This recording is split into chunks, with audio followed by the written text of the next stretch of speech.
Bagaimanakah sejarah gereja di Simalungun dan penginjilan di Simalungun akan kita bahas dalam episode ini.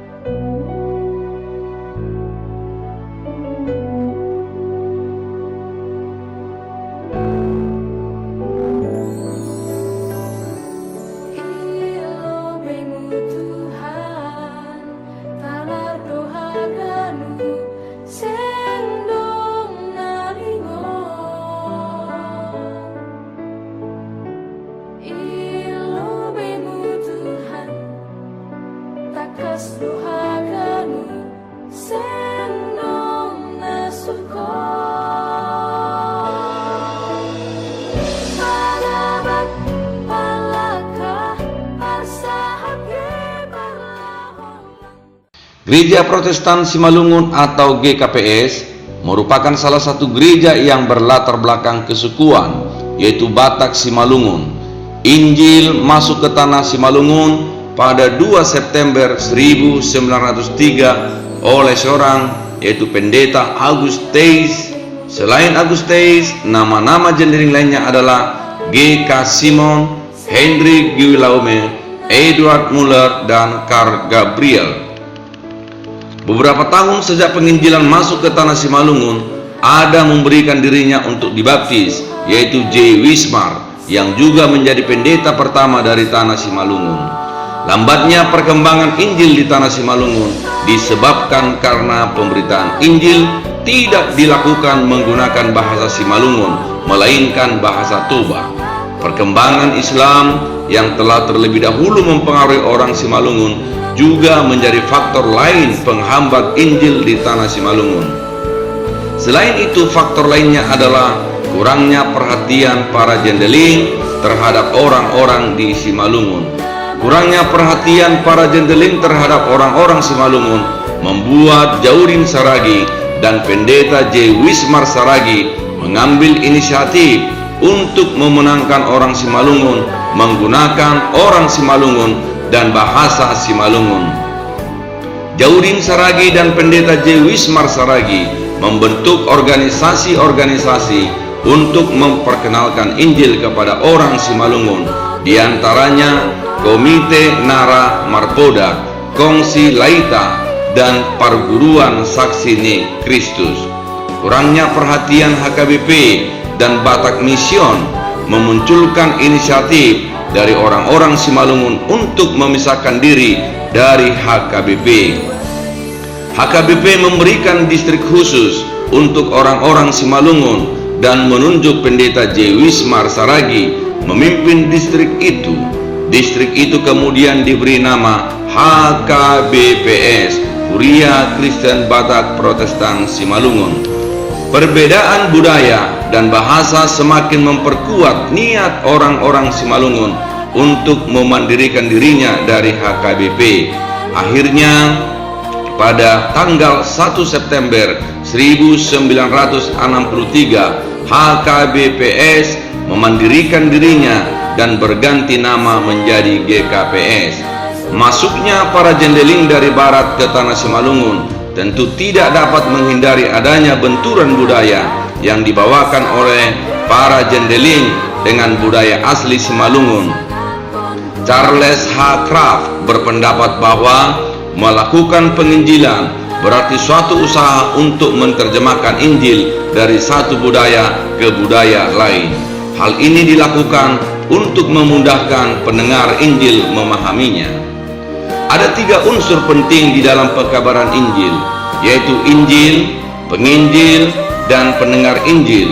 Tentu saja Injil yang dibawa oleh para pekabar Injil bukanlah Injil yang telanjang, melainkan Injil yang telah bercampur dan menjadi produk dari negeri asalnya yang sangat dipengaruhi dan dibentuk oleh kebudayaan, pendidikan, sosial, dan corak kerohanian. Injil inilah yang mereka bawa dan mereka ajarkan kepada orang-orang yang mendengar Injil, termasuk orang-orang Simalungun.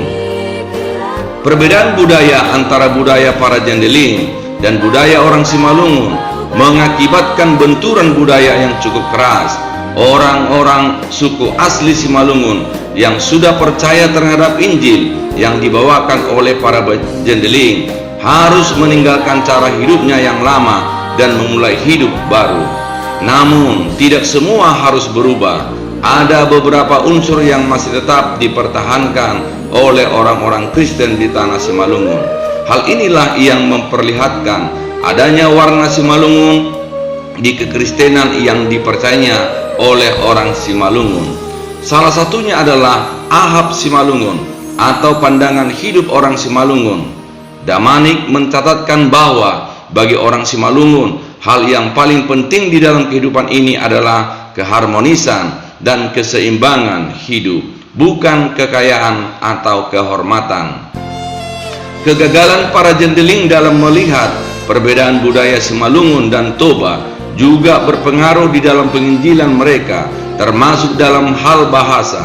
Para jendeling gagal untuk mempersiapkan dirinya dalam melayani di Simalungun. Salah satunya adalah pendekatan menggunakan bahasa setempat.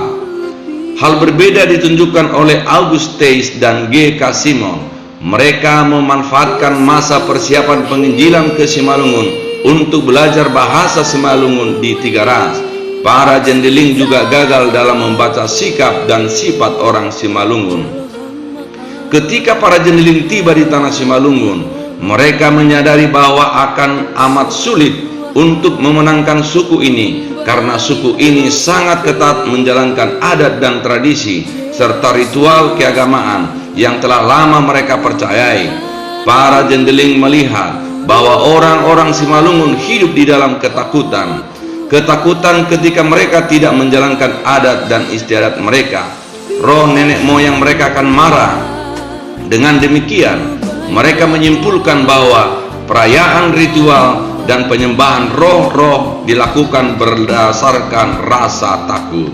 Selain itu, berdasarkan pemaparan tentang Ahab Simalungun, dengan tetap beribadah dalam memuja nenek moyang para pemimpin suku akan tetap dihormati dan didengarkan nasihatnya. Ketika seseorang sudah masuk ke Kristen, berarti dia berada di luar persekutuan agama leluhur. Konsekuensinya ia kehilangan kepercayaan dan wibawanya di tengah-tengah masyarakat dan dikucilkan dari keluarga. Kejadian setelah masuk ke Kristenan juga memiliki pengaruh dalam perkembangan penginjilan. Jika seseorang masuk Kristen dan setelahnya terjadi malapetaka, maka hal ini menimbulkan kepercayaan bahwa kekristenan mengundang murka para leluhur. Namun kepercayaan ini sama sekali semakin lama semakin terkikis, karena para jendeling berhasil meyakinkan bahwa malapetaka bisa saja menimpa siapapun dan dimanapun. Dalam perkembangannya, para jendeling berusaha untuk semakin mengakarkan diri dengan orang-orang Simalungun dan menghapuskan kesalahan asing. Salah satunya adalah memberikan silua atau upeti di setiap kunjungan mereka. Augustus juga pernah menguyah sirih, walaupun dalam hatinya menolak, untuk menunjukkan sikap bersahabat. Menunjukkan sikap sahabat dan menjalin hubungan baik merupakan usaha menjunjung keberhasilan penginjilan. Namun amat disayangkan bahwa para jendeling masih melihat orang-orang Simalungun menggunakan kacamata budaya barat, sehingga mereka terus mendorong orang Simalungun agar sama seperti orang barat. Para jendeling juga menilai bahwa unsur budaya seperti tarian, nyanyian, dan alat musik masih mengandung nilai mistis dan kafir. Salah satunya adalah Augustus. Dengan mengutip pernyataan Augustus, seorang bermarga Damanik mengatakan bahwa orang Simalungun yang sudah menjadi Kristen tidak boleh menggunakan unsur-unsur kebudayaan. Segala tarian, nyanyian, dan alat musik yang bersumber dari pemujaan roh nenek moyang tidak boleh lagi dipergunakan, karena di dalamnya banyak mengandung unsur-unsur kegelapan. Orang Kristen juga dilarang untuk mengikuti acara adat yang diselenggarakan oleh mereka yang belum percaya.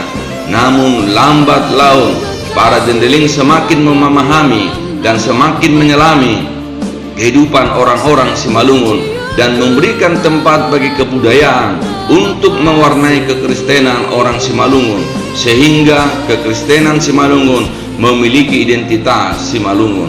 Sehingga pada periode 1970 sampai 1990, orang Simalungun kembali mengadopsi budaya mereka dan memasukkannya ke dalam peribadahan, baik nyanyian, tarian, alat musik maupun acara adat. Dalam perkembangan kekristenan di Simalungun, orang Simalungun sangat membutuhkan literatur dalam bahasa Simalungun. Melalui kehadiran literatur tersebut, diharapkan dapat semakin memajukan orang Kristen di Simalungun dan membantu mereka dalam menghayati dan mengungkapkan iman mereka menggunakan bahasa mereka sendiri. Salah satunya adalah dengan cara mendirikan Komite Nara Marpoda, perkumpulan yang ingin memberikan nasihat pada tahun 1928. Melalui organisasi inilah dilakukan penggalangan dan penyebarluasan literatur berbahasa Simalungun. Perjumpaan Injil yang bernuansa barat dengan kebudayaan Simalungun tentu memiliki pengaruh besar, terutama di dalam penerjemahan Alkitab. J. Wismar Saragi, Jason Saragi, dan Kapernius Purba memiliki andil yang besar dalam penerjemahan Alkitab ke dalam bahasa Simalungun. Hasil yang terlihat adalah banyaknya buku yang sudah diterjemahkan ke dalam bahasa Simalungun di periode 1930 sampai 1931. Buku-buku tersebut diantaranya adalah Haleluya, buku nyanyian rohani bahasa Simalungun, Katekismus Martin Luther, Perjanjian Lama, dan Renungan Harian. Pada tahun 1944, J. Wismar mendirikan Kongres Bibel Simalungun, Persatuan Alkitab Simalungun, yang secara khusus bertujuan untuk menerjemahkan Alkitab ke bahasa Simalungun. Dalam usahanya untuk menerjemahkan Alkitab, J. Wismar dibantu oleh beberapa orang dari RMG, diantaranya adalah H. Vollmer. Pada tanggal 2 Agustus 1952, J. Wismar berhasil menyelesaikan terjemahan Perjanjian Baru ke dalam bahasa Simalungun. Selain mengadakan buku rohani, Komite Nara Marpoda juga menerbitkan buku panduan untuk belajar bahasa Simalungun, sehingga orang asing bisa belajar menerjemahkan literatur ini, mampu menarik perhatian mereka yang belum percaya untuk masuk ke Kristen. Pada tahun 1970, untuk pertama kalinya GKPS memiliki Alkitab Perjanjian Lama dan Perjanjian Baru dalam bahasa Simalungun. Bentuk tata ibadah GKPS hampir sama dengan tata ibadah HKBP. Damanik mencatatkan bahwa pada umumnya bentuk tata ibadah yang dipakai oleh gereja-gereja hasil penginjilan Belanda di Indonesia mengikuti pola tata ibadah yang ada di Jerman. Pada tahun 1903, Juang dan Steinweg berhasil menyusun agenda buku tata ibadah yang digunakan di gereja Batak. Pada tahun 1905, August Theis menyusun tata ibadah untuk kebaktian minggu dengan membentuk lebih tradisional untuk jemaat-jemaat di Simalungun dan pertama kali digunakan di Jemaat Raya Tongah pada tahun 1912. Urutan tata ibadah karya Theis pada waktu itu ialah menyanyi, berdoa, pengakuan iman, menyanyi persembahan pertama, khotbah, doa, menyanyi persembahan kedua, dan berkat. Jika ada jemaat yang hendak dibaptis, maka pembaptisan dilakukan setelah pengakuan iman atau sebelum khotbah. Jika diadakan perjamuan kudus, maka akan diadakan setelah khotbah atau sebelum berkat. Tata ibadah ini tidak berbeda jauh dengan tata ibadah yang digunakan oleh GKPS pada umumnya di masa kini. Tata kebaktian yang digunakan memperlihatkan corak kerohanian yang festis. Hal ini diajarkan oleh para jendering sejak dulu. Selama kebaktian berlangsung, diharapkan jemaat bisa tertib dalam mengikuti ibadah. Para jendering juga selalu mengingatkan bahwa gereja adalah rumah Tuhan, suatu tempat yang kudus untuk bertemu dan memuji Tuhan. Jika ada bayi yang menangis, petugas gereja-gereja segera akan menyuruh ibunya untuk keluar sebentar dan menenangkan anaknya. Jika ada yang tertidur, petugas gereja akan membangunkannya. Para jendering berusaha agar ibadah berlangsung dengan khusyuk dan tanpa gangguan apapun. Hal ini terbawa hingga sekarang. Namun pada masa kini, ibu-ibu yang anaknya menangis akan langsung berinisiatif untuk keluar dari gereja dan menenangkan anaknya. Ketenangan dalam mendengarkan khotbah ternyata juga dipengaruhi dari kebiasaan agama suku. Damanik mencatatkan bahwa di dalam agama suku di Simalungun, ketika Datu Bolon atau imam besar berkhotbah, semua warga hadir akan dengan tenang mendengarkan khotbahnya. Tidak ada satupun suara maupun gerakan. Mereka percaya bahwa ibadah yang tidak khusyuk akan menimbulkan murka Nebata atau roh-roh. Sejak tahun 1978, GKPS menerima dan mengakui 3 jenis pengakuan iman di luar pengakuan iman yang ada di tata gereja GKPS, yaitu Apostolikum, Niceenum, dan Athanasianum. Ketiga jenis ini tentu sudah tidak asing lagi bagi warga jemaat GKPS, sebab sudah sering digunakan secara berganti-gantian. Hingga tahun 1980, GKPS masih mengikuti tata ibadah HKBP. Namun setelah tahun 1980, GKPS melakukan pembaharuan tata ibadah. Salah satunya adalah lagu pembukaan. Lagu pembukaan diubah menjadi fotum dan introitus. Hal ini dikarenakan bahwa nyanyian pembukaan terkesan sebagai nyanyian untuk menunggu jemaat-jemaat yang terlambat. Hingga tahun 1990, GKPS memiliki 3 model tata ibadah, model A, B, dan C. Setelah tahun 1990, GKPS menambah 2 model liturginya. Hingga sekarang GKPS memiliki 5 model liturgi. Demikian sejarah gereja di Simalungun. Tuhan Yesus memberkati. Haleluya. Amin.